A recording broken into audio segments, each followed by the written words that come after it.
How to block a hotspot user on iPhone. Let's get started. If someone is connected to your hotspot, at the top left corner of your screen, you'll find this icon. If you cannot find this icon at the top left corner of your iPhone, that means no one is connected to your hotspot. If you want to block a hotspot user on iPhone, what you have to do is open your settings. Now head towards the option of personal hotspot. Now over here you will see the option of allow others to join. You can toggle off for this option.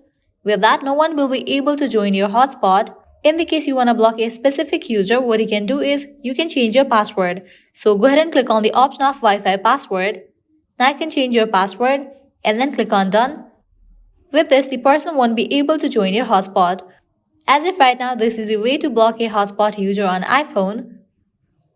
This way the person won't get access to your hotspot.